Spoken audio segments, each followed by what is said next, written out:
안산상공회의소가 기업의 아리백 가입 지원에 적극 나섰습니다. 10월 5일 안산시청에서 안산시 한전경기본부와 함께 안산시 기업 아리백 달성 추진을 위한 업무 협약을 체결했습니다. 이날 협약식에서 안산의 에너지 자립도시의 조성과 2050 탄소 중립 달성을 위해 안산시 기업들의 아리백 가입과 이행을 적극 지원하기로 뜻을 모았습니다.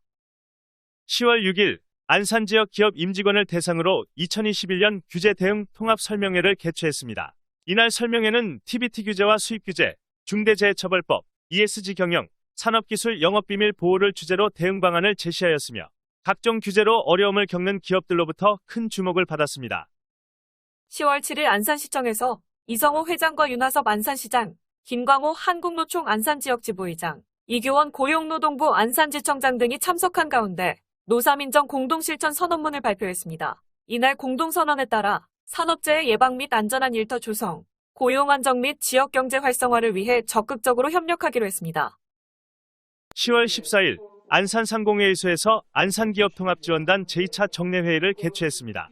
이날 회의에서는 지원단에 참여한 12개 기관의 실무자가 참석하여 관내 기업에 필요한 기업 지원 시책을 공유하고 기업 애로에 대한 해결 방안에 대해 논의했습니다. 10월 25일 제149회 최고경영자 조찬 강연회를 온라인으로 생중계 개최했습니다.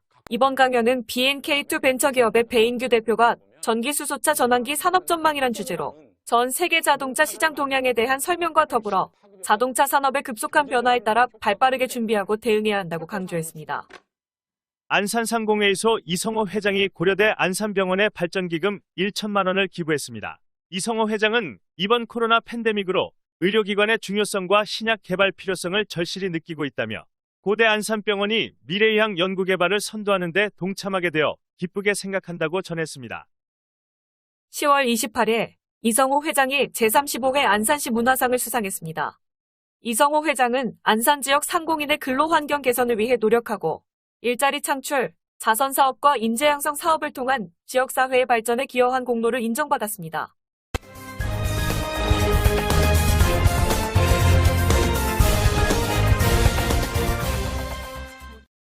캐논코리아가 청소년 행복재단에 프린터와 복합기 등 사무기기를 기증했습니다. 최세환 대표는 어려움에 처한 청소년의 자립을 돕고자 사무기기를 기증했다며 앞으로도 어려운 청소년들에게 관심을 갖고 도울 방법을 찾기 위해 노력하겠다고 전했습니다. TLB가 경기지방중소벤처기업청 등 12개 기관과 기업이 참여하는 경기 K반도체 공급망 상생 협력 서약에 동참했습니다. 이날 서약에 따라 모기업과 협력기업 간 공동 스마트 공장 구축, 일자리 창출 등 지역경제 활성화와 ESG 경영 상생 발전, 지역산업혁신 유관기관의 연계 지원 등 기업과 기관이 유기적으로 협력키로 했습니다. 율촌화하기 사회복지시설을 위해 차량 2대를 안산시에 기증했습니다. 송록정 대표는 꼭 필요한 곳에 차량을 기부할 수 있게 되어 기쁘고 감사하다며 앞으로도 지속적인 나눔 활동을 통해 지역사회의 어려운 이웃과 함께하는 기업이 되겠다고 전했습니다. MPC가 농수산식품유통공사 등 10개 기관과 기업이 참여하는 ESG 경영실천 협력 업무 협약을 체결했습니다. 이번 협약으로 자원 재활용을 통한 탄소 절감, 친환경 소재 물류기기 공동개발, 저탄소 친환경 식문화 확산을 위한 캠페인 참여 등 ESG 경영 실천을 위한 다양한 협력에 나서기로 했습니다.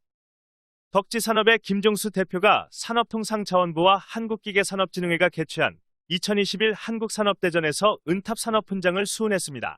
김종수 대표는 수평원심 펌프 등의 연구개발을 통한 국산화와 특수소재 적용기술 확보를 통한 전방산업 공정기술 발전은 물론 꾸준한 기술개발 및 인재 양성 노력 등을 통해 업계 리딩 기업으로 성장시킨 공로를 인정받았습니다.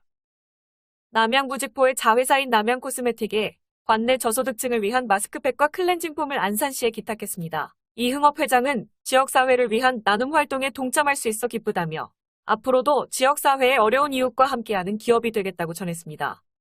안산 관내 기업의 경영 효율성 향상과 애로사항 해결 지원을 위해 경영진단 컨설팅을 시행하고 있습니다. 지원 분야는 인사노무, 산업안전, 품질, 환경 등이며 자세한 사항은 회원지원팀에 문의해 주시기 바랍니다. 기업 임직원들의 복지 증진을 위해 레저, 휴양, 건강관리 등 다양한 복지 서비스를 제공하고 있습니다. 안산상공회의소의 회원사 임직원이라면 모든 서비스를 이용할 수 있으며 자세한 사항은 홈페이지를 참조해 주시기 바랍니다.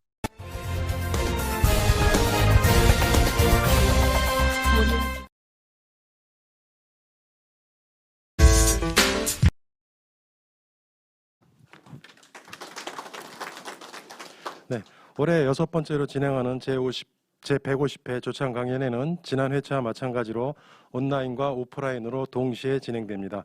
방역 수칙을 철저히 준수하는 가운데 진행하는 행사인 만큼 강연회 중 마스크는 반드시 착용을 부탁드리겠습니다. 시작에 앞서 오늘 행사에 참석해 주신 주요 내빈분들을 소개해 드리도록 하겠습니다. 먼저 오늘 행사를 주관하신 안산상공회의소 이성호 회장님을 소개해 드리겠습니다. 네, 바쁘신 시정 활동에도 불구하시고 특별히 시간을 내주신 안산시 윤화섭 시장님 소개해 드리겠습니다.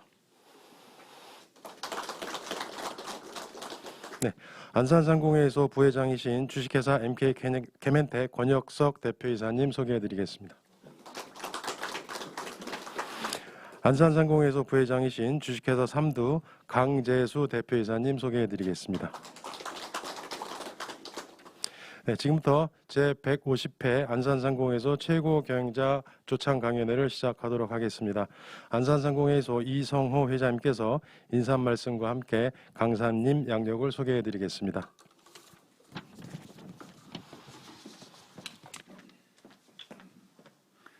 어느덧 2021년도에 조창 강연회가 마지막인 것 같습니다.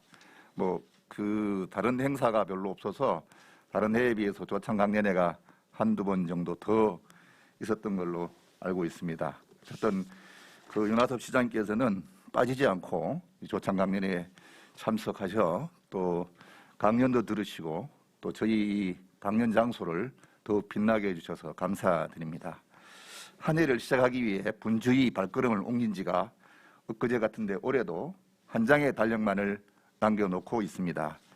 열심히 달려온 우리 상공인 여러분께 격려와 박수를 보내며 남은 12월 계획한 일들 모두 이루시기를 바랍니다. 지난 한 해는 코로나19 여파로 경기 침체에 빠졌던 위기의 해였다면 올해 백신 접종 확대와 경제 활동 재개에 의한 회복의 한 해였습니다. 22년은 코로나 위기 이전 수준으로 재도약하는 원년의 한 해가 되기를 희망해 보지만 반도체와 요소수, 대란에서 확인된 공급망 리스크, 원자재 가격과 물류비 상승에 따른 비용 증가, 각국의 통화정책 변화에 따른 환율 변동성 등 대비해야 할 경영 리스크는 여전히 지속되고 있는 상황입니다. 이번 강연회에서는 앞으로의 상황을 선제적으로 대비할 수 있도록 김영력 교수님을 모시고 22년 전망에 대해 고견을 듣고자 합니다.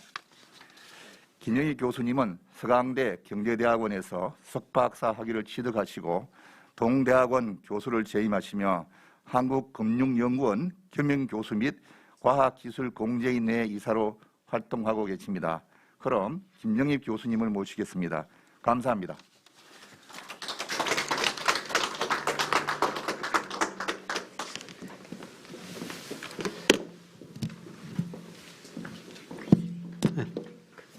이거를 했어요. 네, 뵙게 돼서 정말 반갑습니다. 저는 학교 오기 전에 증권사 리서치센터에서 그 어려운 환율, 금리, 주가 이런 걸 예측하고 시장 평가를 받아서 했습니다. 사실 굉장히 어려운 일이죠. 네, 그래서 새벽 4시에 일어나는 습관이 생겼는데요. 요새도 새벽 4시만 되면 눈 떠집니다. 눈 뜨자마자 오늘 또 살아있구나 이런 식으로 하루를 시작합니다. 살아있길래 또 이렇게 회장님, 시장님, 좋은 기업인들 또 뵙는 것 같습니다. 오늘 1시간에 걸쳐가지고 제가 거시경제 큰 흐름을 한번 설명을 드려보겠습니다.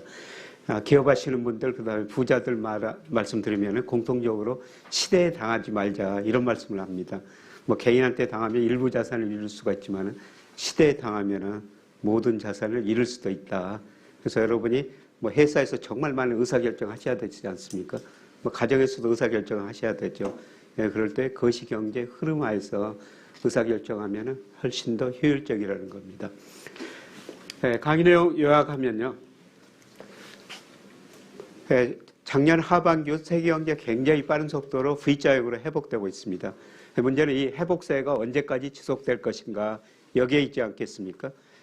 그러나 저는 전 세계가 지금 부채가 너무 많고 자산가의 거품이 발생했기 때문에 내년 하반기 늦어도 2023년 상반기에 세계 경제가 다시 한번 어려워질 거라고 보고 있습니다. 그리고 최근 여러분과 기업하시던 원자재 가격이 많이 올라가지고 지금 고민 많이 하셨을 텐데요. 원자재 가격은 점차 안정되리라 보고 있습니다. 특히 원유가가 안정되리라 보고 있습니다. 그다음에 우리 경제는 구조적으로 저성장 국면에 들어섰어요. 이제 우리 성장 능력이 1%대에 접어들고 있다는 겁니다. 그리고 어제 한국은행이 금리 인상했습니다마는 금리 상승은 일시적이다. 장기적으로 보면은 금리는 더 떨어질 것이다. 이런 말씀을 드리겠습니다. 이러한 것에서 우리 기업들이 어떻게 대응할 것인지 거시적 측면에서 말씀드리고요. 요새 뭐 주가, 집값 많이 이야기가 되고 있는데 이 문제에 대해서 좀 간단히 언급하도록 하겠습니다. 경제라는 걸 장기적으로 이렇게 성장합니다. 그런데 중간중간 어려운 시기가 많이 있거든요. 그래서 2008년 글로벌 금융위기, 그다음에 작년에 그레이트 록다운이라고 코로나 경제 위기가 있었지 않습니까? 이런 위기를 미리서 예측하고 대응하면 더 좋은데요. 또 위기가 왔을 때 어떻게 극복해 가느냐, 거기에 따라서 기업, 개인, 국가마저 달라질 수가 있다는 것이죠. 저는 이 비슷한 이야기가 한 번 더 올 수가 있다. 이렇게 지금 보고 있습니다. 물론 장기적으로 세계 경제는 저는 낙관적입니다. 상징적인 그림인데요. 아시아 여자가 쇼핑한 걸 미국 남자가 들어주는 그림입니다. 그동안 미국 사람들이 소비하면서 세계 경제 성장을 주도했는데요. 이 사람들이 과거보다 소득 늘어나는 속도가 줄어들고 있어요. 그리고 부채가 많습니다. 그럼에도 불구하고 세계 경제가 멈추지 않고 성장할 수 있는 것은 아시아 소비자들이 있기 때문이다. 단기적으로는 중국이죠. 좀 멀리 내다보면 인도, 베트남 같은 또 아세안 국가들입니다. 이런 나라들이 꾸준히 성장할 것이기 때문에 세계 경제는 장기적으로 밝다. 이렇게 볼 수가 있습니다. 이런 세계 경제를 제일 강조한 사람이 심 노저스라는 사람이에요. 금융계에서 정말 유명한 사람인데요. 이분이 여러 책을 냈습니다만은 특히 그 불인 차이나 보면은 두 가지 때문에 행복하다. 늦게라도 결혼해서 살아보니까 참 행복하더라. 결혼 안 하신 분들 빨리 결혼하세요. 그 다음에 4살 난 딸이 중국어를 배우니까 더없이 행복하더라. 그 4살 난 딸한테 중국어를 가르치기 위해서 거주지를 미국에서 싱가포르로 옮겨버렸다. 이런 이야기를 하고 있습니다. 그만큼 중국을 강조하는 사람인데요. 그 정도는 아닌데더라도 세계 경제 큰 흐름은 성장 소비 쪽이 미국에서 아시아 쪽으로 이전되는 과정이다. 이렇게 보고 있습니다. 그런데 이분이 큰 흐름은 잘 지적하는데요. 최근에도 돈의 미래 이런 2권의 책을 내면서 이분이 우리식으로 연세가 80이거든요. 자기 평생 보지 못했던 글로벌 경제 위기가 앞으로 1, 2년 내에 올 수가 있다. 이런 책을 냈습니다. 그래서 이게 원인이 뭔지 이런 걸 한번 나중에 살펴보도록 하겠습니다. 근데 어떻든 장기적으로는 아시아가 있기 때문에 세계 경제 밝다. 이런 것들 우리 수출에 나타나는 거예요. 여러분 세계 경제 전문가들의 한국 경제를 세계 경제 풍향계라고 그럽니다. 탄광 속의 카나리아라고 그래요. 옛날 강부들이 탄광 일을 할 때 카나리아를 먼저 보냈다는 겁니다. 카나리아가 이산화탄소를 먼저 만든다는 거죠. 그래서 카나리아가 지치거나 그냥 쓰러지면은 이산화탄소가 새고 있구나. 더 이상 일을 안 했다는 거죠. 왜냐하면 우리 경제가 전 세계로 수출해요. 우리 회장님, 이성호 회장님도 유럽 전 세계로 수출하고 계시지 않습니까? 우리 수출만 보면 세계 경제의 흐름을 알 수가 있다는 겁니다. 그래서 우리 수출 보면 크게 보면요. 미국 비중이 22%에서 2000년에 최근에 한 15% 안팎으로 줄어들었고요. 중국 비중은 11%에서 25% 안팎까지 늘어났습니다. 그래서 우리 수출 보면은 미국 비중 줄어들고 중국 비중 늘어나는 거죠. 그 다음에 EU 비중도 줄어들고요. 아세안 비중이 늘어나고 있거든요. 우리 수출 보면은 중국하고 아세안 비중이 늘어난다는 겁니다. 이게 세계 경제의 흐름이라는 거죠. 그래서 우리가 이쪽으로 앞으로 많이 수출을 해야 된다는 겁니다. 장기적으로 아시아 경제가 있기 때문에 밝은데요. 우리가 단기적으로 좀 고민해야 됩니다. 이 잠재 GDP라는 게 세계 경제가 성장할 수 있는 능력이에요. 장기적으로 세계 경제는 꾸준히 성장하죠. 그러나 실제 경제는 이렇게 좋아졌다 나빠졌다 이런 사이클이 반복됩니다. 여러분이 경제학을 공부 안 하셨더라면 고등학교 때 이런 식을 배웠을 거예요. 경제가 성장하려면 우리 가게가 소비해야 되고 기업이 투자해가지고 정부가 돈을 써야 되죠. 수출이 잘 돼야 됩니다. 그런데 2008년 미국에서 금융위기가 시작됐지 않습니까? 세계 경제 나쁘니까 수출이 줄어들었습니다. 가게가 소비 줄이고 기업이 투자 줄였죠. 그러니까 경제가 이렇게 많이 나빠진 거예요. 쉽게 말씀드려 이게 세계 경제 공급 능력인데 수요는 이만큼밖에 안 되죠. 이만큼 수요가 부족한 겁니다. 그래서 수요를 부양해서 각국 정부가 과감한 재정 정책을 썼어요. 정부가 돈을 쓴 거죠. 이 질을 늘린 겁니다. 그다음에 각국의 중앙은행은 금리 0% 내리고 돈을 많이 풀어가지고 소비 투자를 부양한 거예요. 그래서 과감한 재정 정책, 통화 정책으로 소비 투자, 정부 지출이 늘어나면서 2019년까지 세계 경제가 많이 좋아졌습니다. 그런데 이 과정에서 정부가 돈을 많이 쓰다 보니까 정부가 부실해졌고요. 그다음에 저금리 때문에 가계 기업 부채가 늘어났습니다. 그래서 제가 2019년에 책을 쓰면서 2020년 상반기 특히 경제가 굉장히 어려워질 것이다 이런 전망을 했는데 또 코로나가 터져가지고요. 또 수출 줄어들고 소비 줄어들면서 작년 상반기까지 경제가 굉장히 어려워졌지 않습니까? 그러니까 또 정부가 어떻습니까?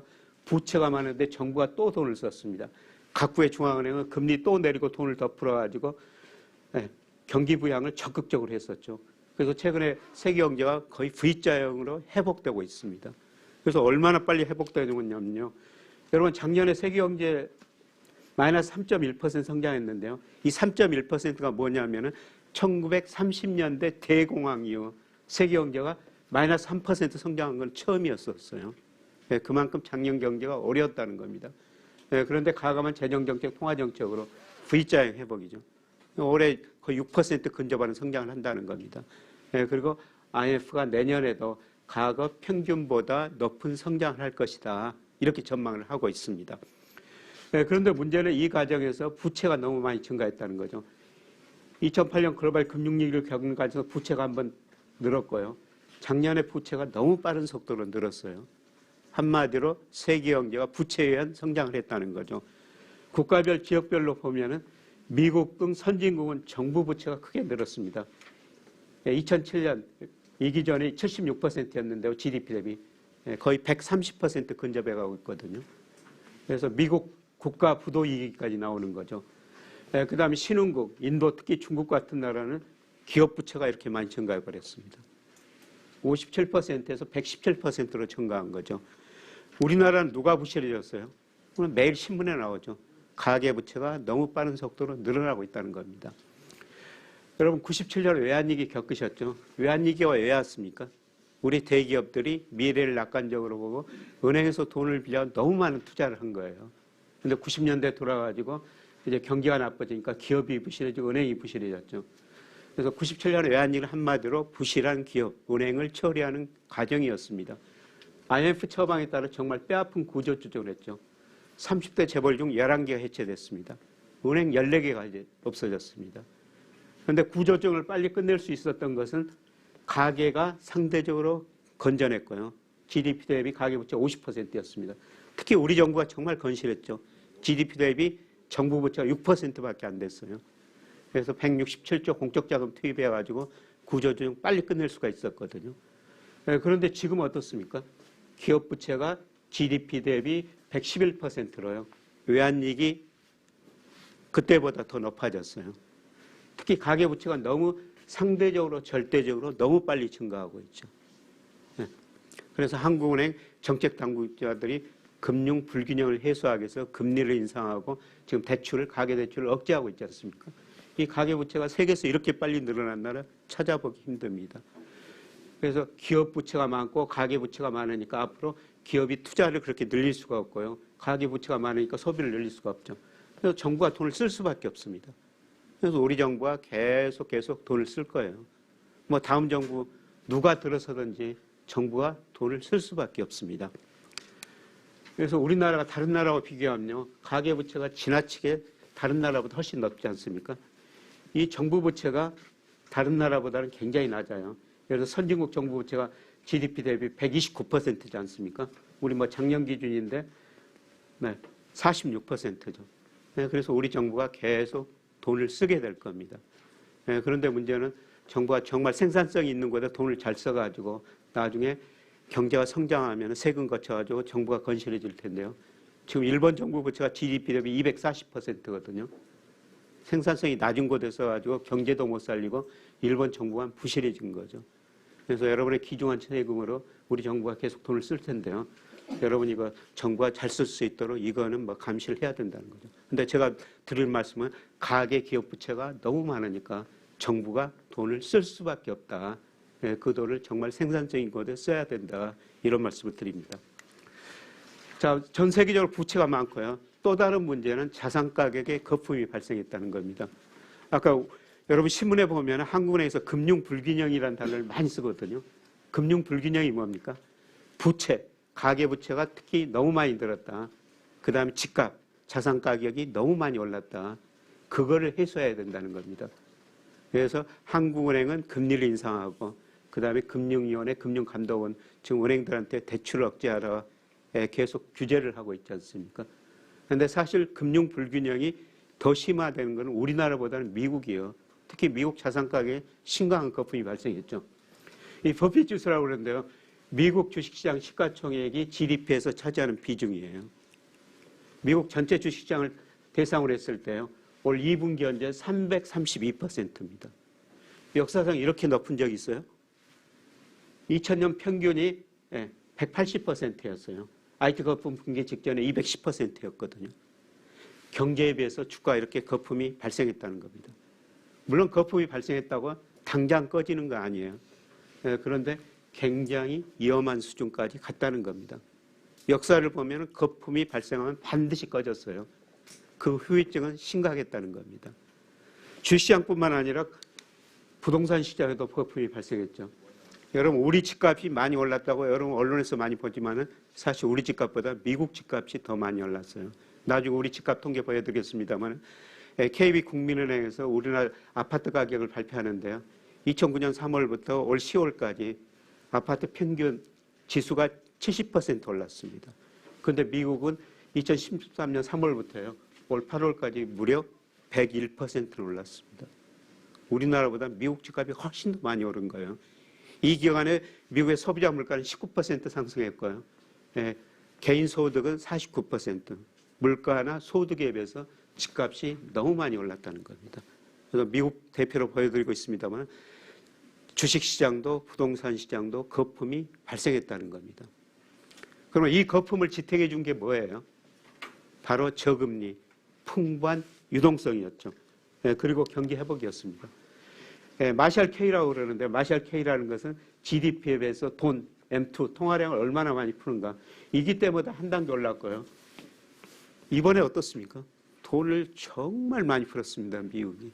그러다 보니까 자산가의 거품이 발생한 거죠. 그런데 문제는 지금 물가가 오르니까 금리를 인상할 수밖에 없다는 것입니다. 이게 미국 물가예요. 80년대까지 미국 물가가 정말 많이 올랐죠. 1차, 2차 올쇼크로 미국 물가가 한때 14%까지 올랐어요.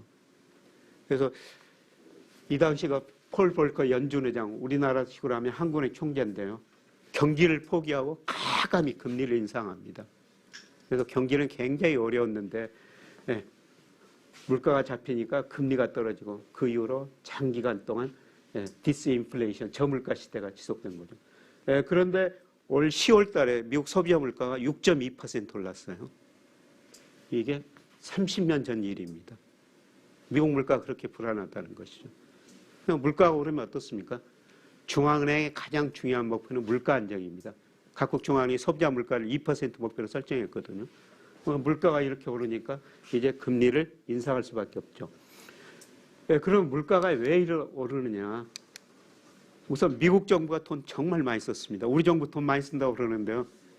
올 3월까지 보니까 우리 정부가 GDP 대비 한 8% 썼거든요.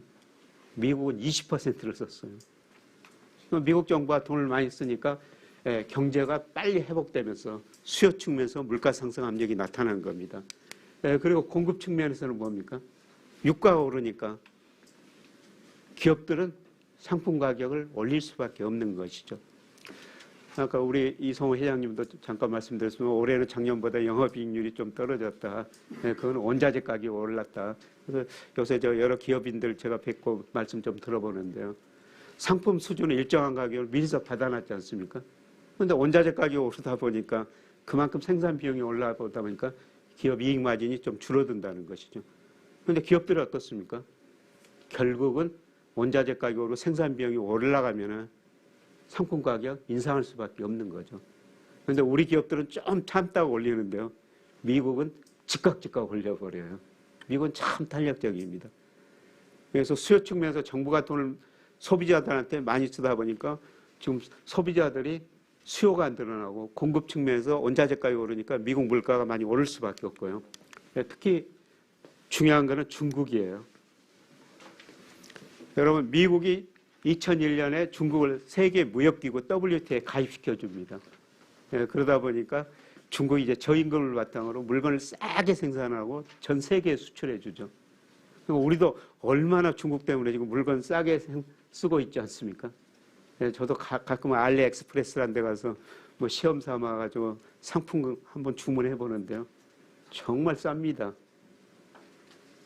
그 물건을 그 가격에 운송비도 없이 어떻게 저한테 보내주는지 정말 궁금해요.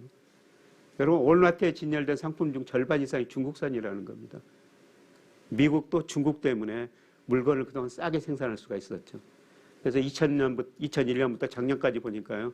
미국의 대중 무역 적자가 5조 4천억 달러나 됩니다. 그만큼 미국도 중국 때문에 물건을 싸게 생산했다는 거죠. 그런데 중국 임금이 많이 오르고 있어요. 최근 파이낸셜 타임즈 기사 보니까 2001년에 중국의 평균 임금이 미국 임금의 30분의 1이었다는 겁니다. 그런데 작년에 3분의 1 수준으로 접근해 가고 있대요. 그리고 중국이 1인당 국민소득이 $10,000가 넘으면서 자기들이 생산하는 걸 이게 자기들이 소비하게 돼요. 전 세계에 물건을 싸게 공급할 수가 없다는 겁니다. 그래서 수요가 회복되고 원자재 가격이 오르고 중국이 더 이상 세계 물건을 싸게 공급할 수 없기 때문에 특히 그 미국 물가 중심으로 물가가 오를 수밖에 없다는 겁니다. 물가가 오르면 금리를 인상할 수밖에 없다는 거죠. 그리고 더 중요한 건 경기예요. 여러분, 지금 최강 경기 어떻습니까? 뭐 대기업은 올해 정말 좋았거든요. 그런데 중소기업들은 뭐 아직도 그렇게 좋지는 않죠. 그런데 대기업 경기마저 꺾일 조짐이 나타나고 있다는 겁니다. OECD에서 각국의 선행지수를 발표하는데요. 우리나라 선행지수가 OECD 전체 선행지수 선행이에요. 우리가 전 세계를 아까 수출하기 때문에 우리 경제가 세계 경제 풍향계라고 그랬죠. 근데 이 선행지수라는 게 앞으로 경제를 예고해주는 지표인데요. 지난 7월을 정점으로 10월까지 3개월 연속 떨어졌습니다. 제가 전망해 보면 앞으로도 떨어지거든요. 그러면 어떻습니까? OECD 선행지수도 시차를 두고 지금 떨어지는 조짐이 나타나고 있죠. 세계 경제가 나빠질 거라는 겁니다. 그러면 어떻게 되겠어요? 지금 부채 문제, 그 다음에 자산가의 거품 문제가 지금 경기 회복, 저금리 때문에 견디고 있는데 물가가 오르니까 각국은 금리를 올릴 수밖에 없습니다. 그리고 경기가 둔화되면 어떻습니까? 기업 매출액 줄어드는 거죠. 그래서 부채 문제, 자산가의 거품 문제 두 가지가 앞으로 터질 수가 있다는 겁니다. 그래서 짐 노저스라는 사람이 앞으로 자기가 평생 보지 못했던 위기가 올 수가 있다는 겁니다. 그런데 과거의 부채는 어떻습니까? 지역적인 문제였어요. 예를 들어서 1980년대 남미 국가 부채가 많아가지고 국가 부도위기가 있었죠. 그 다음에 97년 외환위기는 우리를 비롯한 일부 동남아 국가들의 기업 부채 위기였어요. 그리고 2008년 미국의 글로벌 금융위기는 미국에 국한된 문제였어요. 그런데 제가 역사적으로 이렇게 전 세계 부채가 지역에 관계없이 같이 증가하고 경제 주체 관계없이 같이 증가하고 자산가격이 이처럼 거품이 발생한 적은 역사상 처음이거든요. 그래서 이런 문제가 터지면은 짐 노저스가 이야기한 것처럼 심각한 위기가 올 수가 있다는 겁니다. 그래서 우리가 그 금리를 앞으로 관심 있게 쳐다봐야 되는데요. 이게 미국의 금리예요. 우리 기준금리 같은 연방기금금리라는데요. 미국은 정말 탄력적입니다. 2008년 위기를 겪으면서 5.2에서 0%까지 내렸고요. 양적완을 통해서 3조 달러 풀었습니다. 그리고 경기가 회복되니까 금리를 인상하다가요. 작년 3, 6월 또 코로나가 터지기 때문에 금리 다시 0%까지 내리고 이 돈 푼 거 보세요. 이렇게 단기에 이렇게 돈 많이 풀어버린 나라 세계에서 볼 수가 없습니다. 이렇게 돈을 풀다 보니까 자산 가격에 아까 거품이 발생했죠. 우리는 지금 금리를 좀 미리서 인상하고 있죠. 그래서 지난 8월에 한 번 인상했고요. 어제 이제 또 한 번 인상했지 않습니까? 아마 내년 초에 한 번 더 인상할 것 같습니다. 그래서 기준금리가 어제 1%인데요. 뭐 내년 초에 한 번 더 인상하면 1.25%인데 그게 제가 생각할 때는 마지막일 것 같습니다. 왜냐하면 경제 성장이 둔화되니까 아마 내년 초에 한 번 금리를 인상하고 더 이상은 인상 못할 것 같습니다. 그래서 앞으로가 문제인데요. 이게 낙관적인 경우에요. 아까 IMF 전망. 지금 작년 하반기 세계 경제가 굉장히 빠른 속도로 회복되는데 내년까지도 계속 회복세가 지속될 것이다. 네, 그런데 저는 부채 문제 터지고 그 다음에 자산가의 거품 붕괴되면서 이 가능성이 상당히 높다는 겁니다. 이 가능성보다는 이 가능성이 있다는 겁니다. 그래서 여러분이 기업하실 때 뭐 이 경우 시나리오도 대비하셔야 되지만 이 경우도 시나리오를 대비해야 된다는 겁니다. 그래서 제 선배가 한군에 근무하다 옛날 그 삼성경제연구소 만들 때 삼성경제연구소 들어갔다는 겁니다. 근데 고 이병철 회장이 그 연구원한테 제 선배한테 야 이거 한번 분석해봐. 근데 제 선배가 보기에는 이거 별 문제 아닌데요. 예, 그 이병철 고 회장한테 말씀드렸더니 야 이놈아 이 문제가 터지면 우리 그룹 전체가 망할 수도 있어. 시나리오 만들어 가져와. 이런 얘기였던 거예요. 그래서 시나리오를 만들고 안 만들고 이런 상황이 왔을 때 대응 방법이 달라질 수가 있다는 거죠. 근데 확률적으로 보면은 저는 이 가능성보다는 이 가능성이 더 높다고 보고 있어요. 그런데 문제는 뭐냐면은 그런 가능성, 침체가 왔을 때 쓸만한 무기가 별로 없다는 겁니다. 영국의 더 이코노미스트라는 경제 주간지에서 인용한 건데요. 다음 침체가 오는데 쓸만한 무기가 없다는 겁니다. 무기가 뭐예요? 재정정책, 통화정책이죠. 정부가 부실해졌기 때문에 정부가 돈을 쓸 여지가 그렇게 많지 않다는 겁니다. 물론 정부가 돈을 더 쓸 겁니다. 중요한 거는 통화정책이에요. 지금 선진국 금리 0%죠. 돈 많이 풀어놨습니다. 금리를 더 내릴 여지가 없다는 겁니다. 그리고 가계 기업이 부실해졌기 때문에 통화정책을 펼쳐도 소비 투자가 안 늘어날 겁니다. 그래서 어떻게 생각하면 다음 위기는 짐 노조스가 이야기한 것처럼 우리가 볼 수 없는 위기가 될 수도 있다. 그래서 미리서 좀 대응하셔야 된다는 겁니다. 미국 경제는 탄력적이라고 말씀드렸는데요. 작년에 미국 경제가 2분기에 능력보다 한 10% 밑으로 성장했다고 지금 마이너스 1.7%까지 왔습니다. 이게 이제 내년에는 뭐 능력 이상으로 성장한다는 것이죠. 그런데 미국 고용도 한번 보세요. 얼마나 탄력적인지. 2008년 미국에서 일자리가 금융위기를 겪으면서 871만 개 줄어들었습니다. 그리고 경기가 회복되니까 2283만 개 일자리가 증가했는데요. 그런데 작년 3, 4월에 코로나로 두 달 사이에 미국 일자리가 2236만 개 줄어듭니다. 여러분이 기업하시면서 좀 어렵다고 근로자들 해고할 수 없죠. 미국은 뭡니까? 다음 날 출근했을 때 예고도 없이 당신 회사 그만둬. 집에 가. 10년 동안 늘었던 일자리가 단 두 달 사이에 줄어들어 버린 겁니다. 정말 탄력적인 나라죠. 노동의 신축성이라고 그러죠. 아마 우리 기업하시는 분들 이런 통계를 좀 부러워하실 수도 있습니다. 미국하고 영국만 이러는 거예요. 다른 나라 이렇게 될 수가 없습니다. 그런데 경제가 회복되니까요. 일자리가 많이 늘어 실업률도 떨어지거든요. 그런데 아직도 코로나 직전보다 일자리가 420만 개 부족합니다. 이것 때문에 미국이 금리를 인상 못하고 있는 거예요. 그런데 최근에 미국 서비스업 경기가 꽤 빠른 속도로 회복되고 있거든요. 아마 내년 3, 4월쯤 가면은 이 일자리가 여기에 가 있을 거라는 겁니다. 미국 중앙은행의 통화정책 목표가 물가 안정하고 고용 극대화예요. 물가는 이미 2%보다 훨씬 더 넘어서 버렸죠. 이것만 기다리는 거예요. 고용이 여기 가면은 금리를 몇 차례 인상할 거라는 겁니다. 그래서 그 시기가 점차 앞당겨지고 있거든요. 그래서 다음 달 12월 14일 날 15일 날 우리가 한국은행 금통위 같은 금리를 결정하는 회의가 미국 FOMC라고 그러는데요. 거기서 열리게 됩니다. 그래서 요새 바이든 대통령도 물가에 신경 굉장히 많이 쓰고 있거든요. 물가 지금 너무 많이 오르니까. 그래서 아마 다음 회의에서 금리 인상 속도가 좀 더 빨라질 것이다. 이런 전망이 나오면서 아마 부채 문제, 자산가의 거품 문제를 우리가 다시 한번 생각해야 될 것 같습니다. 자, 중국도 정말 중요한 우리 교역 상대국인데요. 자, 2008년 미국에서 위기가 발생하고 미국 경제 큰 폭 마이너스 성장했지만 중국은 9%, 10% 성장했습니다. 작년에도 세계 경제가 1930년 대공황이고 가장 큰 침체를 보였지만 중국은 2.3% 성장했어요. 중국은 마이너스 성장 안 했죠. 그러면 이때 중국이 왜 이렇게 높은 성장을 했느냐? 중국 기업들이 투자를 엄청 늘려버린 거예요. 특히 건설 투자를. 그래서 이 투자가 GDP에서 차지하는 세계 평균이 한 22%인데요. 중국은 한때 47%까지 늘어나거든요.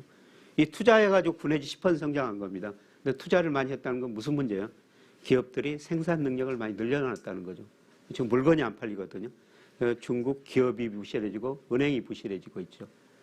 특히 건설 투자를 많이 했는데요. 가행 투자, 그 다음에 주택가격 거품 발생한 겁니다. 그게 해소되는 과정에서 지금 헝다그룹 같은 문제가 발생하고 있죠. 앞으로 헝다그룹 이런 기업들이 더 많이 나올 거예요. 그래서 중국 정부가 이제 안 되겠다. 투자보다는 소비 중심으로 성장해야 되겠다. 네, 그래서 큰 흐름 보면 이제 투자 비중은 줄어들고 소비 비중은 늘어나거든요.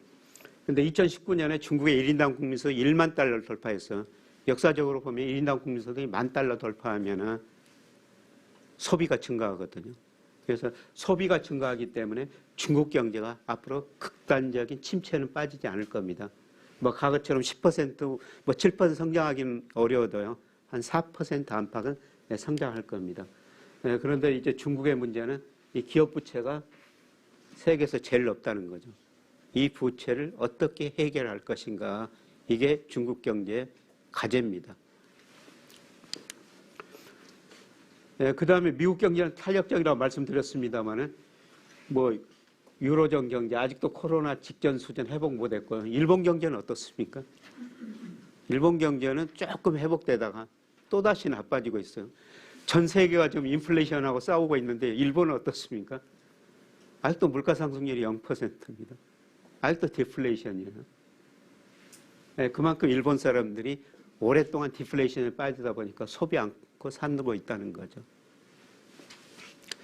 자, 여기는 각국 경제 제가 성장률을 표로 만들어 놓으니까요. 뭐 참고하시라고. 여러분이 도대체 미국 경제가 몇 % 성장한다는 말이냐. 이거 5.7%라는 것은 블룸버그가 전문가들한테 조사해야죠. 중앙값이에요. 그런데 제가 이게 월별로 계속 체크하고 있는데요. 이 수치들이 이제 점점 낮아지고 있습니다. 저도 오랫동안 경제 전망을 하고 있습니다만 경제 성장이 올라갔을 때는 이런 기관들이 전망한 것보다 올라갈 때는 실제치가 더 높게 나와요. 근데 경제 성장의 정점을 치고 이렇게 떨어질 때는 전문가들이 높게 전망했는데 실제치가 더 낮게 나오거든요. 전망했던 것보다 실제치가 낮게 나오니까 하향 조정하고 있다는 겁니다. 후행적으로 전망하고 있다는 거죠. 이거는 뭐 애널리스트도 마찬가지예요. 예를 들어서 우리나라 그 삼성전자 주가 한번 보십시오. 1월 중순에 95,000원 같지 않습니까? 그래서 그 당시 애널리스트들이 뭐 10만 전자 이야기했죠. 주가 오르니까 뒤따라서 삼성전자 영업이익 전망치 올리고 그 다음에 목표 주가 올렸거든요. 근데 요새 어떻습니까? 주가가 떨어지니까 뒤따라가지고 영업이익 목표치, 적정 주가 목표치 계속 낮추고 있죠. 이게 시작이라는 겁니다. 그래서 경기가 둔화되는 조짐이 여러 군데서 나타나고 있다. 이렇게 볼 수가 있습니다. 뭐 중국, 일본 경제 참조하시고요. 그 다음에 브라질, 러시아, 뭐 신흥국, 뭐 올해 내년 괜찮다고 그러는데요. 특히 브라질 같은 나라는 아직 적극적으로 투자할 시기는 아니라고 보고 있습니다. 브라질 정부 부채가 심각하게 많이 늘었거든요. 신흥시장 기업 부채가 많이 늘었다고 말씀드렸습니다만 브라질 같은 나라는 또 정부 부채가 늘어났어요. 그런데 제가 경제를 뭐 40년 가까이 공부하면서 깨달은 것은 경제의 모든 비밀은 인구 구조에 있구나. 제가 58년 개띠입니다만 저처럼 나이 들면 조금 줄이고 살죠. 근데 뭐 젊은 분들은 어떻습니까? 소비도 많이 하고 투자도 많이 하거든요. 근데 세계 경제 성장 축이 미국에서 제가 아시아 쪽으로 이전되고 있다. 이런 말씀을 드렸습니다만은 아시아 쪽에서 인구 구조가 제일 좋은 나라가 인도, 베트남 같은 나라죠. 어려울 대로 이런 나라는 적극적으로 투자를 하셔야 된다는 겁니다. 제가 2015년에 좀 오래됐으면 베트남 호치민시 강의 한번 갔었어요. 우리 기업들이 2,000개 이상 호치민시에 진출해 있더라고요. 우리 기업들이 왜 그렇게 많이 가 있겠어요? 돈이 보이기 때문이죠. 호치민시 가보면 길가에 오토바이 정말 많거든요. 제가 그 오토바이를 보면서 이들 소득이 3,000달러가 되면 이 오토바이 일부가 자동차로 변하겠구나. 사회 간접 자본 투자 많이 하겠구나. 소비 많이 늘어나겠구나. 이런 생각이 들었었습니다. 근데 1인당 국민소득이 이제 3,000달러에 접근해 가고 있거든요. 얼마 전에 베트남에서 성공한 기업인 강의 한번 들었어요. 이분이 오래전에 베트남에서 백화점 사업하다 완전히 실패했다는 겁니다. 그때 소득 수준이 거기 백화점에 미치지 못했다는 거죠. 돈 다 거의 다 잃고 뭐 해서 돈을 모을까 고민하다 우리 인삼주를 팔았대요. 우리 가정에 가면 큰 술병에다 인삼뿌리 하나 넣고 술 가득 담은 그런 큰 병이 있지 않습니까? 그게 원가가 4내지 5만 원 정도 들었다는 겁니다. 20만 원 받았다는 거죠. 이거 한국에서 건강에 굉장히 좋은 술이고 인기 있는 술이다. 광고를 했더니 팔리더라는 겁니다. 그래서 거기서 다시 돈을 모아가지고 베트남에다 더 마켓이란 고급 슈퍼마켓을 주요 도시에다 만들어 놓고 한국 상품, 한국 음식 팔고 있대요. 10년 동안 베트남 사람이 입맛을 바꿔놨더니 앞으로 100년은 먹고 살 수 있을 것 같다. 이런 이야기를 하고 있고요. 이분이 강의 마지막 부분에 농담으로 이런 이야기를 합니다. 서울 살지 말고 베트남으로 오세요. 서울 지금 아파트 평균 가격이 12억 정도 되거든요. 그 돈 가지고 베트남 가면 아파트 뭐 4개 아파트 그 정도 살 수가 있다는 겁니다. 하나 자기가 살고 뭐 나머지 월세를 주면 월세 소득이 한 300, 500만 원 정도 된대요. 그 돈 가지면 베트남에서 여유 있게 살 수 있다. 그리고 중요한 건 3년, 5년 지나면 그 아파트 가격이 2배가 돼 있을 것이다. 뭐 이런 농담을 합니다. 제가 이런 말씀 드리는 거는 베트남 같은 나라가 성장 가능성이 그렇게 높다는 겁니다. 그래서 어려울수록 앞으로 아시아 투자를 이해해야 되는데요. 우선은 인도, 베트남 같은 나라, 이런 나라가 아닌가. 그리고 지금 미중 패권 전쟁 이거 끝나지 않고 계속 할 겁니다. 그래서 기업들이 인도나 베트남으로 가고 있죠. 그래서 아시아 쪽에서 제일 성장 가능성이 높은 나라가 인도, 베트남이다. 이렇게 보시면 됩니다. 그 다음에 최근에 유가가 많이 올라가죠. 여러분 기업하시는데 상당히 좀 어려움을 겪으셨을 텐데요. 저는 우리 유가 볼 때 우리 주가를 봐요. 거의 같이 움직이거든요. 우리 주가가 오히려 선행합니다. 왜냐하면 우리 수출이 우리 경제 GDP에서 차지하는 비중이 무려 44%예요. 세계 경제 좋으면 우리 수출도나 우리 경제 성장 올라가고 기업이익 늘어 주가도 올라가죠. 세계 경제 좋으면 원유 수요가 늘어가지고 유가도 오르거든요. 근데 우리 주가가 지금 꺾이고 있어요.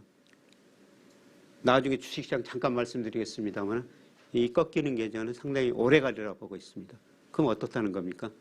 국제 유가도 조만간 떨어질 것이다. 원자재 가격이 대표적인 게 국제 유가인데요.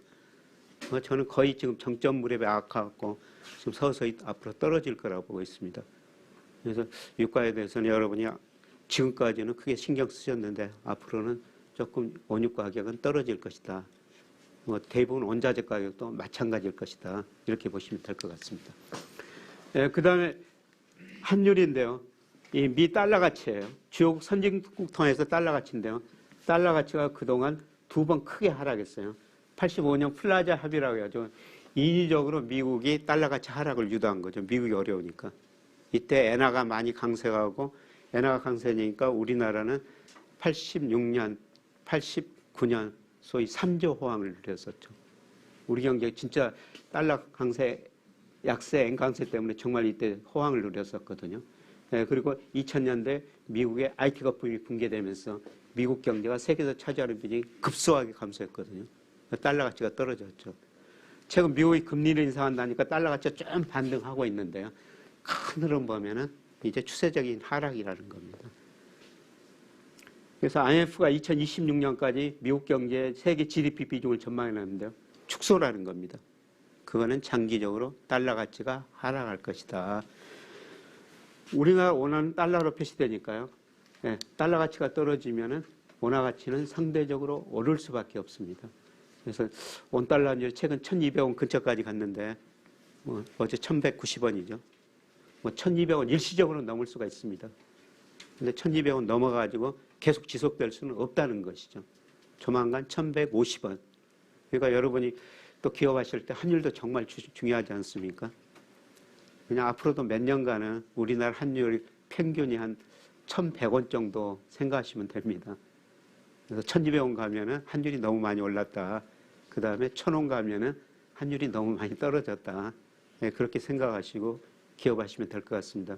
그런데 현재 그 1,190원은 우리나라 경상수지가 GDP 대비 거의 5% 정도 하는데요. 이거에 비해서 지나치게 높다.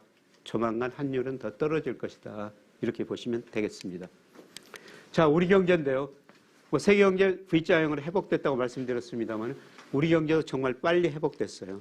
네, 그런데 통계청에서 선행지수를 발표하는데 이게 6월 고점으로 계속 떨어지고 있거든요.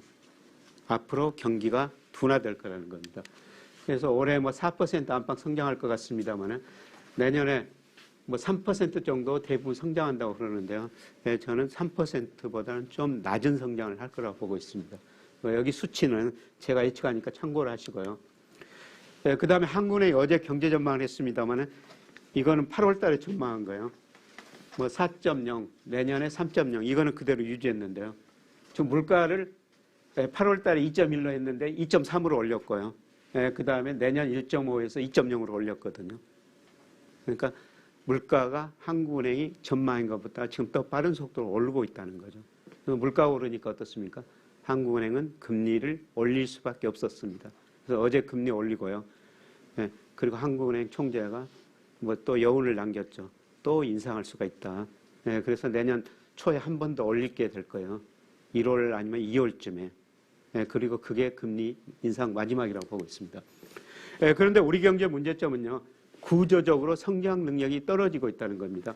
이 잠재 성장률이라는 게 노동, 자본, 생산성을 고려했을 때 우리 경제가 성장할 수 있는 능력이에요.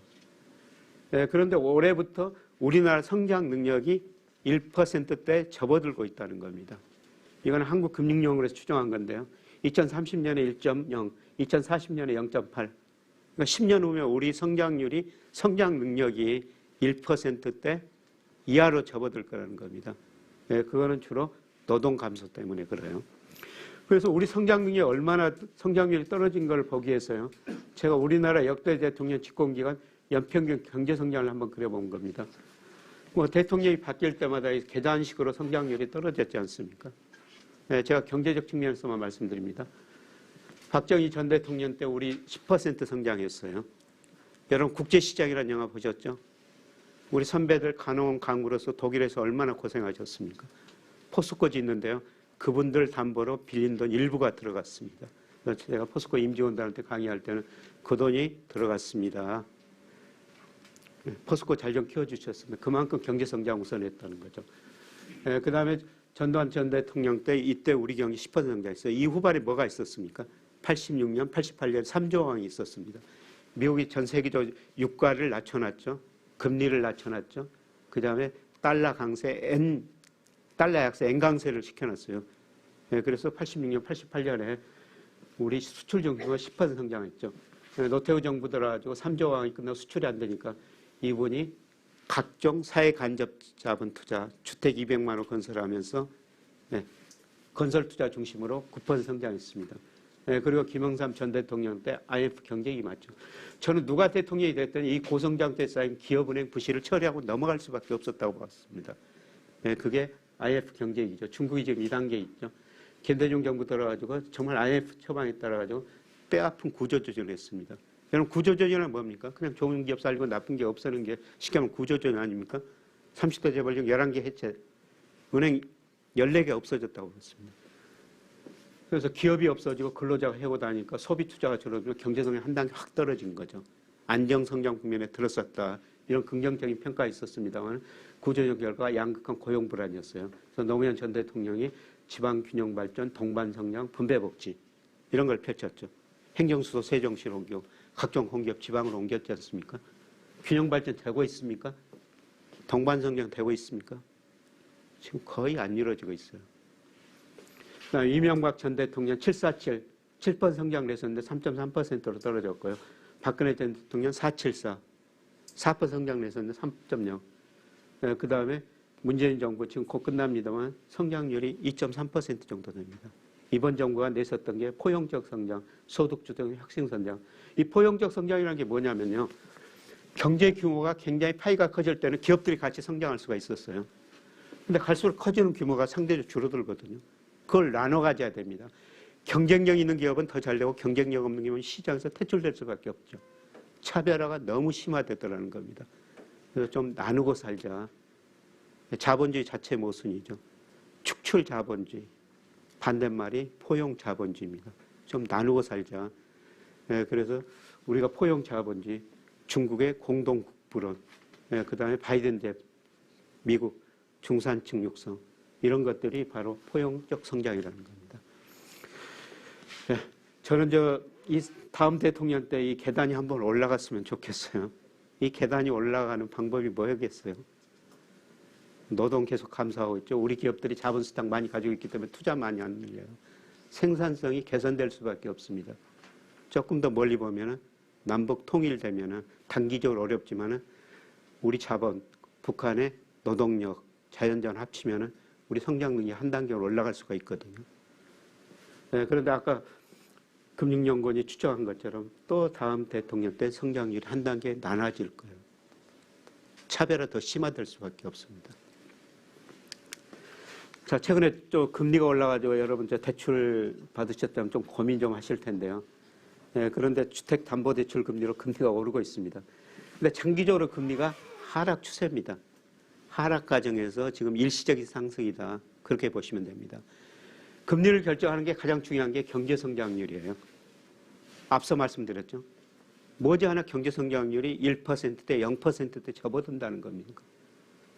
경제성장이 떨어지는데 금리가 오를 수가 없습니다. 그리고 우리가 돈이 남아도는 경제예요. 여러분 투자라는 게 돈의 수요고요. 저축이나 돈의 공급입니다. 97년 외환위기 전에는 투자가 저축보다 많아가지고 돈이 부족한 경제였어요. 그래서 고금리였죠. 그런데 97년 외환위기 기업 투자가 합리화되면서 투자가 줄어들었고 저축이 계속 웃돌고 있습니다. 돈이 남아도는 경제라는 거죠.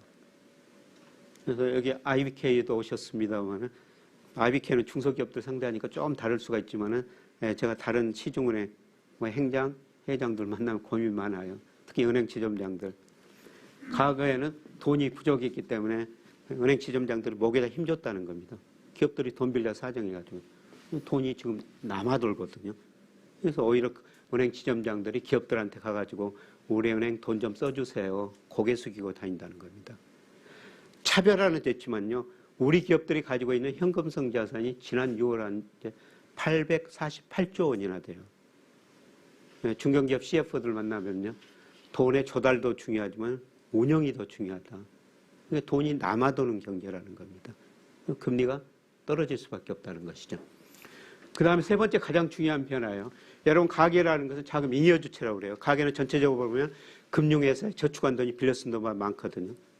우리도 2배 정도 금융자산이 부채보다 많습니다. 이 기업은 자금 부족 주체예요. 금융에서 돈을 빌려 쓰는 주체죠. 그런데 일본 기업들이 98년도에요. 자금 잉여 주체로 전환이 돼버립니다. 그러면 은행은 돈 어디다 써야 되겠어요? 은행이 돈 들어오면 대출하면 유가증권 운영하거든요. 가계는 원래 저축의 주체.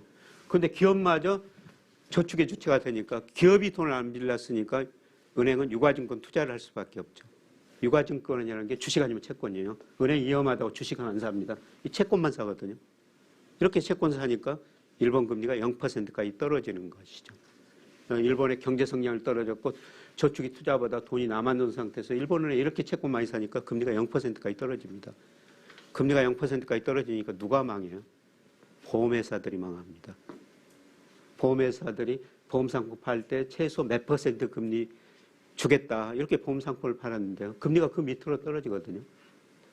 그래서 보험회사들이 이때 13개가 4개로 통폐합되는 과정이 전개됩니다.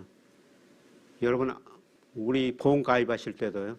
이 보험회사가 살아남을 수 있는 회사인지 지금 꼭 한번 생각해 보셔야 됩니다. 지금 구조조정 하고 있지만 앞으로도 구조조정 많이 할 거예요. 그런데 우리 개인 자금 잉여 주체고요. 기업이 지금 자금 부족 주체인데 우리 기업들이 848조 현금성 자산 가지고 있는 만큼 기업 부족 규모가 줄어들 거예요. 그래서 은행 행장들, 회장 고민 많다고 그랬습니다. 특히 KB 윤 회장 같은 분은 은행의 경쟁력은 과거에 대출에 있었는데 갈수록 기업들이 돈을 덜 빌렸을 것이다. 은행의 경쟁력은 유가증권 운용에 있다.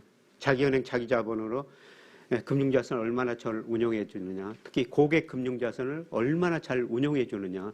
거기에 은행의 경쟁력이 있다는 겁니다. 그래서 과거처럼 기업들이 돈을 덜 갖다 쓰니까 은행은 그 돈 가지고 채권 살 수밖에 없습니다. 그래서 우리 경제 성장률 떨어지고 돈이 남아들고 은행이 채권 사면서 금리는 더 떨어질 수밖에 없다는 겁니다. 어제 한국은행이 기준금리 인상했는데요. 시장금리는 어제 떨어졌어요. 오히려. 시장금리를 미리서 반영한 거죠. 시간의 문제입니다. 우리가 일본식으로 장기적으로 대출금리 거의 0% 예금금리 접근하는 시대가 시간의 문제지만 도래하게 될 겁니다. 그래서 좀 아침부터 어두운 이야기해서 죄송합니다만 어쩔 수 없는 현실이에요. 우리 경제가 구조적으로 저성장, 저금리 시대에 접어들었다는 겁니다. 그래서 이건 뭐 개인적인 일인데요. 이럴 때 우리가 일하면서 근로소득 받아야 된다는 겁니다. 예를 들어서 제가 회사를 한번 했었어요. 근데 저는 기업 하시는 분들 정말 존경합니다. 정말 어렵더라고요. 어려워가지고 팔았죠. 투자한 적이 좀 들어왔어요. 근데 마치 생명보험회사 부사장이 제 친구였는데 즉시연금 하나 가입하라는 겁니다. 그래서 2억 원을 가입했는데요. 즉시연금 가입하면 매월 얼마씩 주지 않습니까? 2014년 3월 가입했는데 4월 51만 원을 받았습니다. 제가 28만 원을 받아요. 왜 51만 원, 28만 원으로 줄어들었겠어요? 보험회사는 주로 채권을 운용하거든요. 채권 수익률 금리가 많이 떨어졌죠. 이게 올라간 적이 없어요. 추세적으로 하락합니다. 앞으로 더 떨어질 겁니다. 근데 무슨 의미예요? 제가 어떤 일을 가지고 한 달에 30만 원 벌면은 금융자산 2억 가지고 있는 거랑 똑같은 현금 흐름이라는 거죠. 저성장, 저금리 시대는 일하면서 근로소득 얻는 게 정말 중요하다는 겁니다. 얼마 전에 일본 금융그룹 회장 강의 들었어요. 일본이 우리보다 저성장, 저금리를 먼저 겪었죠. 두 가지 이야기합니다. 불행한 일이지만 늙어 죽기 전까지 일해라. 음식 가리지 말고 아무거나 잘 먹어라. 건강하라는 거죠. 우리 시대가 그런 시대에 접어들고 있다는 겁니다.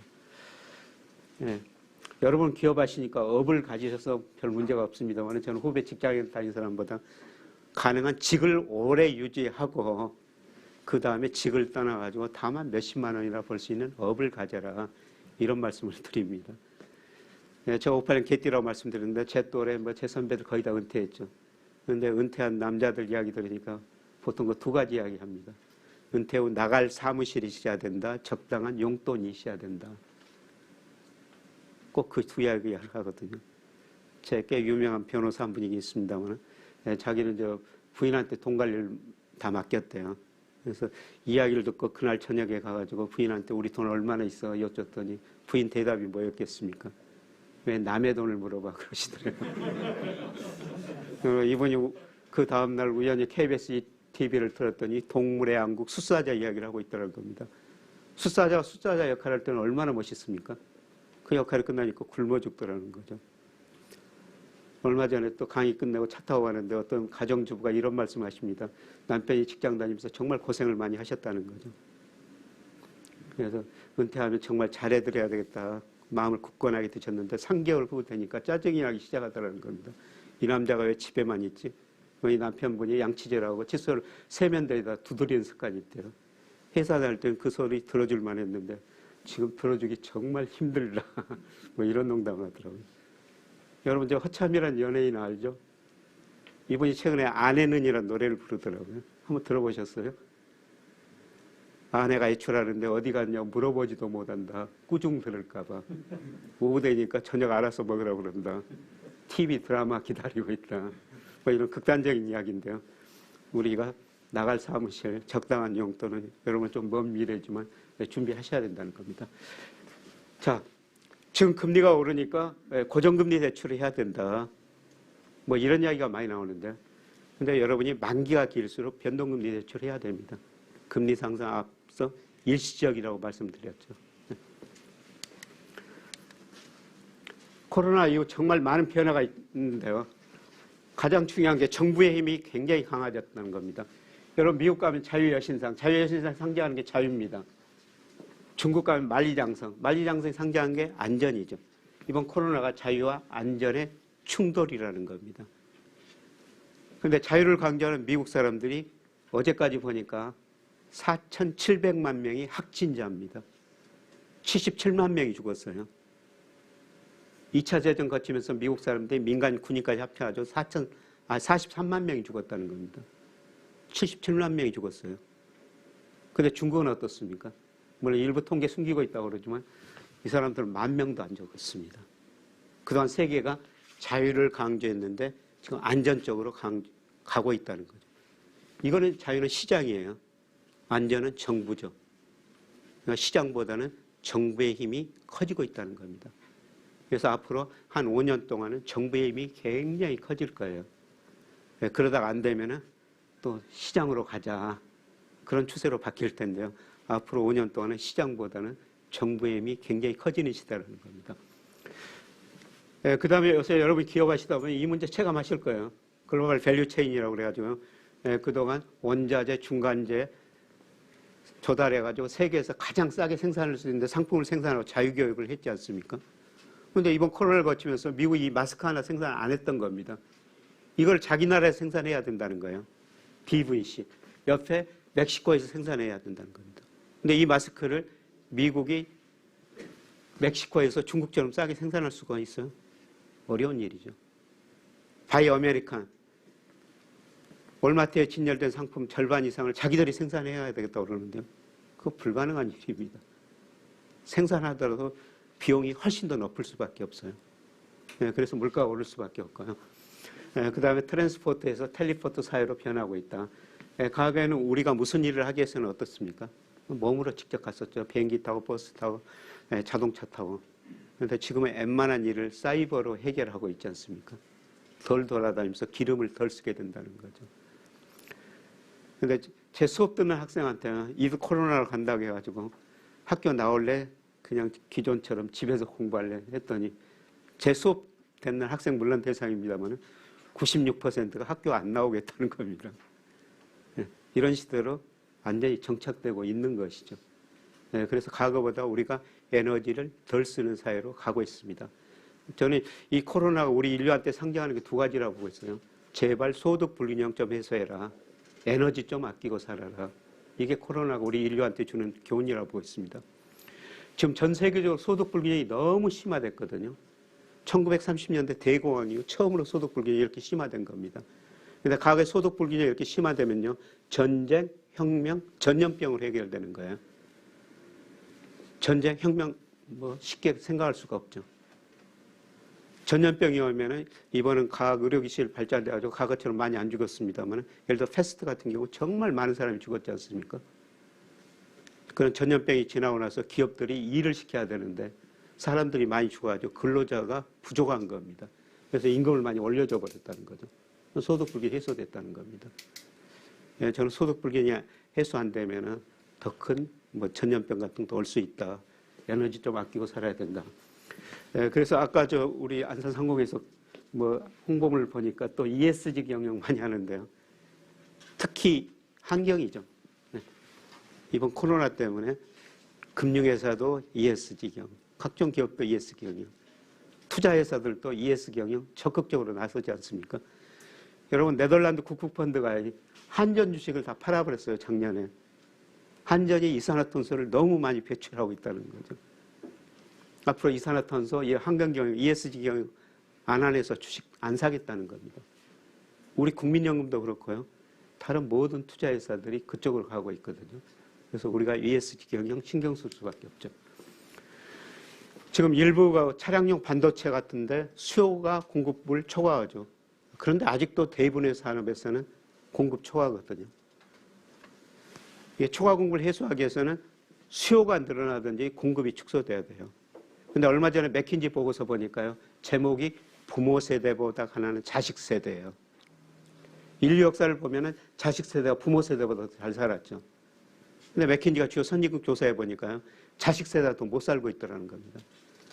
물론 맥킨지가 조사한 기간에 그 나라 전체 GDP는 늘어났어요. 근데 상위 10%만 많이 가져가고 중간 가고 실질 소득은 오히려 줄어들고 있다는 거죠. 소비할 능력이 없다는 겁니다. 그럼 초과 공급을 해소하기 위해서는 어땠어요? 기업이 구조조정해야 된다는 거죠. 그래서 저는 산업의 심화라는 표현을 쓰는데 산업은 존재하지만 그 산업 내에 존재하는 기업체 수는 더 줄어들 수밖에 없다는 겁니다. 이게 좋은 말로 구조조정이고요. 저는 내년 하반기 구조조정 심각하게 할 거라고 생각하고 있습니다. 저는 한국에서 조사한 통계 보니까요. 우리 기업들 35%가 이자 보상 비율이 100% 미만이에요. 무슨 의미죠? 우리 기업들 35%가 1년 동안 영업이익 내가지고 이자도 못 갚는다는 거죠. 그런데 어떤 때는 금리 좀 올랐습니다. 경기라도 좋아지면은 뭐 이익 내가지고 이자 갚지 않습니까? 근데 경기마저 나빠질 조짐이 나타나고 있다는 것이죠. 그래서 아마 내년 하반기 전 세계 우리뿐만 아니라 전 세계적으로 기업들이 많이 구조조정을 할 수밖에 없는 상황입니다. 이러는 게서 이제 살아남는 기업들은 더 잘 되죠. 이거는 제가 뭐 경영학자가 아니니까요. 경영학자들 한 이야기를 좀 요약해 놨습니다. 어려울 때 자기가 잘하는 건 더 많은 투자를 하라는 겁니다. 양성 경영을 하라는 겁니다. 이번 코로나로 큰 산업의 흐름에 변화가 있지 않습니까? 잘 나가는 산업에 특히 M&A 같은 걸 통해 가지고 양성 경영을 하라는 겁니다. 우리나라에서 M&A 제일 잘하는 그룹이 어디입니까? SK그룹이죠. 그럼 SK그룹과 성장사를 한번 보십시오. 중요한 시간에 뭐 M&A 잘해가지고 그렇게 한 단계 한 단계 성장하고 있지 않습니까? 뭐 가장 최근에는 SK 하이닉스 그거 얼마나 돈 많이 벌고 있습니까? 네, 그 다음에 세계 소비축이 미국에서 중국 등 아시아로 이전되고 있다. 아시아 소비자를 적극적으로 활용해라. 그리고 경영학자들이 여성의 참신한 아이디어를 활용해라. 이런 이야기를 하고 있는데요. 예를 들어가지고 매주 월요일 날 임원회의를 하는데 남자 임원만 있으면 임원들이 별로 아이디어도 안 갖고 회의에 참석한다는 거죠.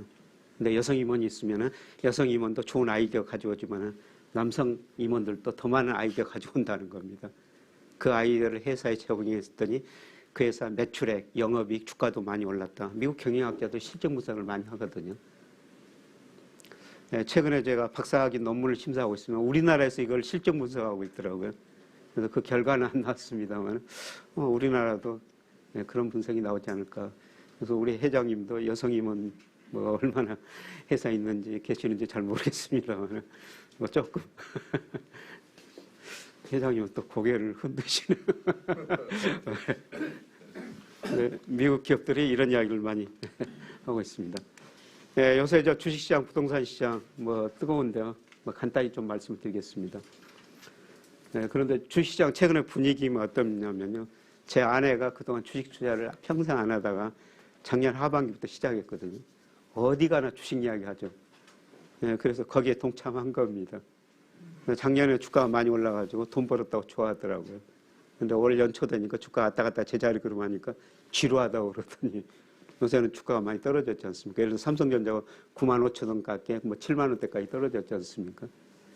요새 하는 이야기가 왜 내가 주식시장 참여했지 후회하고 있어요. 아마 상당한 많은 투자자들이 그런 분위기가 아닌가 생각되는데요. 주가라는 게 장기적으로 오릅니다. 네, 그런데 때로는 가대평가, 가소평가, 가대평가 될 수가 있는데요. 그동안 가소평가됐는데 작년에 우리나라 코스피가 31% 올라오면서 가대평가 영역에 들어서 버렸어요.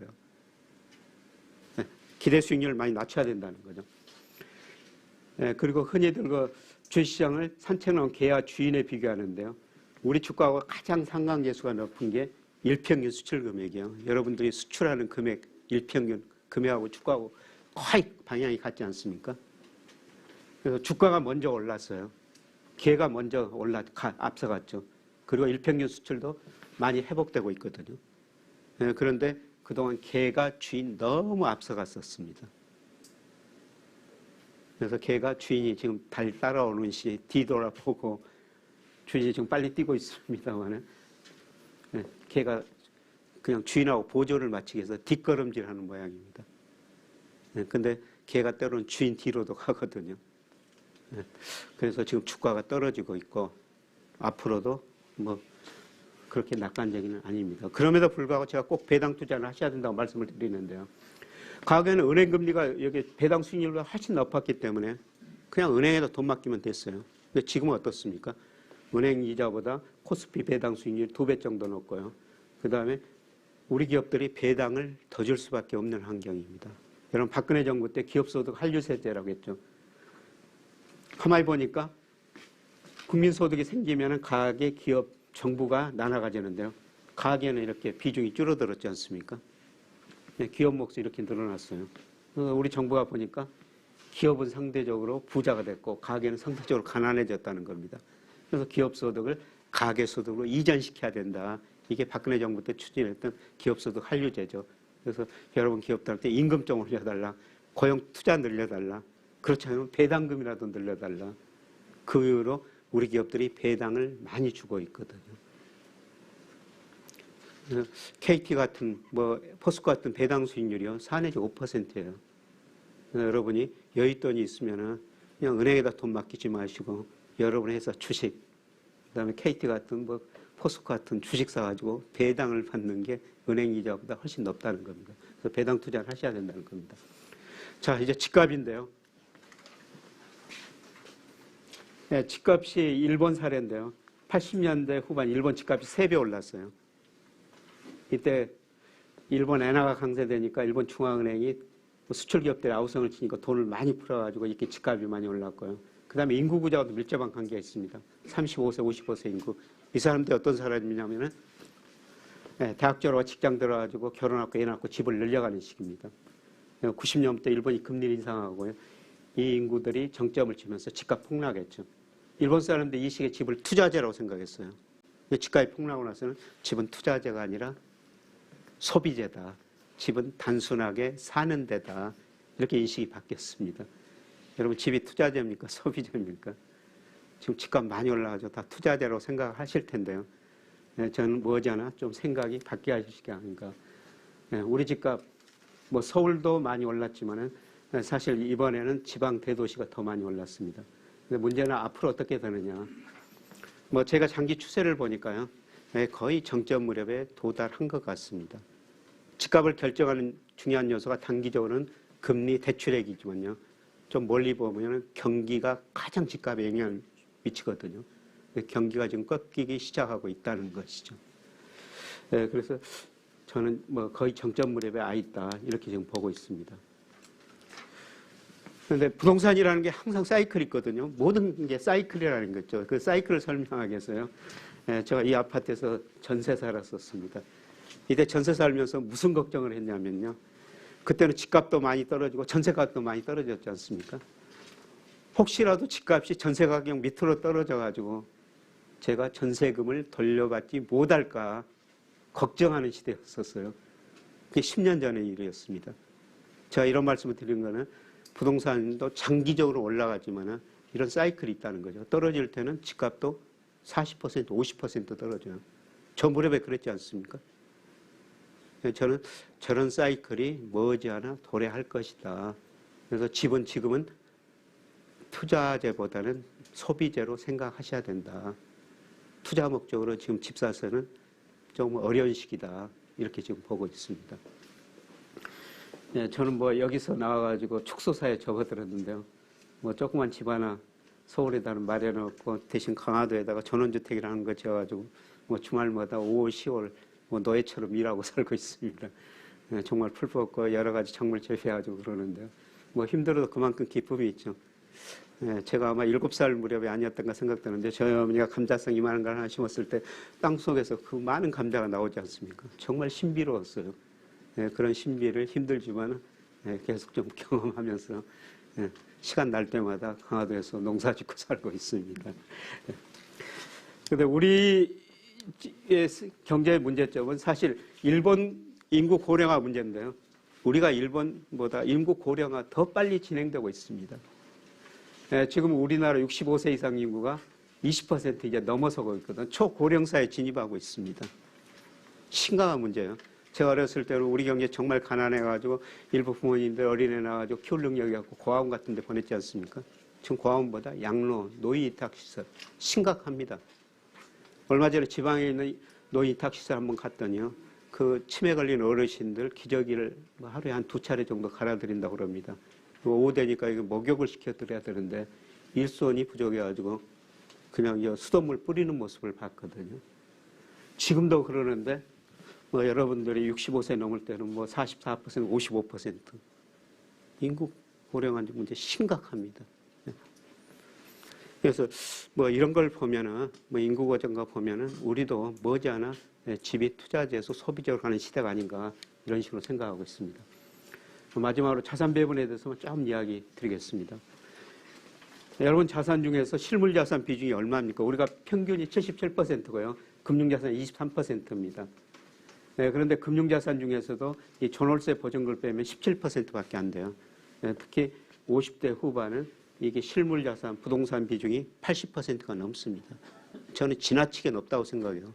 갈수록 부동산은 유동성이 떨어지는 자산일 것이다. 그래서 금융자산 좀 비중 늘리고요. 그 다음에 우리나라가 구조적으로 저금리 접어들었다는 거죠. 그래서 배당 투자는 꼭 하셔야 된다는 겁니다. 그리고 여러분 자산 가지고 국민연금이 해외 주식 투자 많이 해주고 있습니다만, 그래도 여유자금 있으면 전 세계 자산에 좀 나눠 투자하셔야 되는 겁니다. 그럼 어디를 투자하느냐? 아까 아시아라고 그랬습니다만, 역사적으로 보면 한쪽에서 버블이 발생해서 붕괴되고 이런 과정이 반복되거든요. 여러분 85년 9월에 일본에서 엄청난 거품이 발생했었습니다. 그리고 거품이 심각하게 꺼졌죠. 95년, 2000년에는 미국에서 IT 거품 붕괴됐다가 심각하게 발생했다 꺼졌죠. 그리고 2006년, 7년 무렵에 중국에서 주식시장에서 엄청난 거품이 발생했다 꺼졌거든요. 지금 미국 시장에서 엄청난 거품이 발생해 꺼지고 있는 과정이 조만간 진행되라고 보고 있습니다. 저는 다음 거품은 아시아라고 보고 있어요. 인도나 베트남 같은 나라. 그래서 관심을 가지시자 이런 말씀을 드렸고요. 그 다음에 우리 가계가 4,784조 금융자산 가지고 있는 44% 은행, 30% 보험, 24% 주식에다 맡기고 있어요. 그런데 일본 사람들은 일본 은행 금리가 0%인데 54%를 은행에다 맡기고 있어요. 왜 그렇겠습니까? 디플레이션 때문에. 물가가 떨어지니까 0% 금리 받더라도 물가가 떨어지니까 실질 금융자산은 올라가거든요.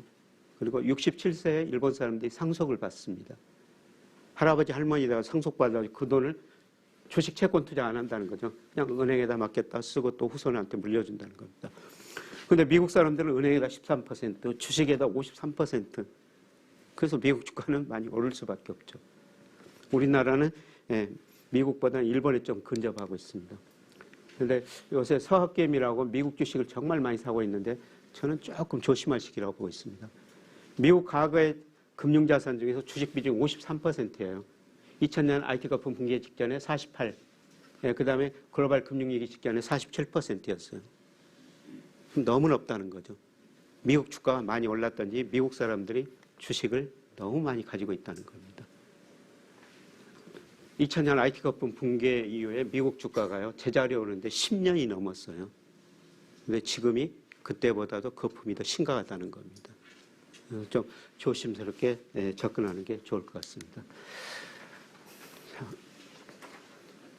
제가 40분까지 끝내기로 했는데 45분이나 지나버렸네요.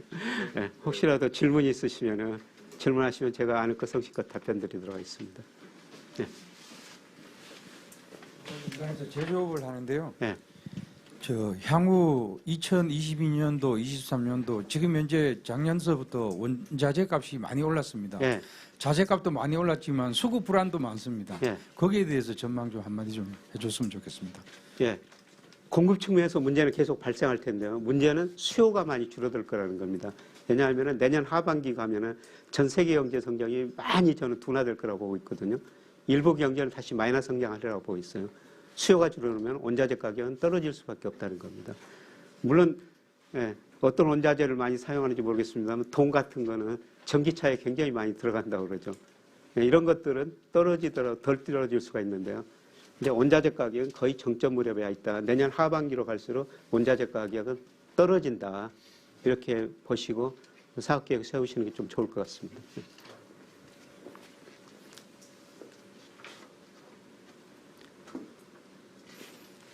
자, 혹시라도 나중에 궁금한 사항 있으면 저한테 전화 주시거나 메일로 질문해 주시면 제가 아는 것 성실껏 답변 드리겠습니다. 저도 기업을 한 2년 동안 잠깐 해봤습니다만 정말 기업하기가 쉽지 않고요. 그래서 기업하시는 분들 정말 존경합니다. 그래서 우리가 구조적으로 저성장 저금리 시대에 접어들었고 여러분이 기업을 계속 하시면서 근로소득을 얻어야 된다는 이런 말씀을 드렸고요. 그 다음에 내년 하반기 혹은 내후년 상반기에 세계 경제가 굉장히 어려워질 것이다. 미리서 대비하시고요. 근데 이외에 큰 기회가 될 수가 있거든요. 근데 큰 기회가 맞이하려면은 우리가 현금성 자산이 있어야 된다는 거죠.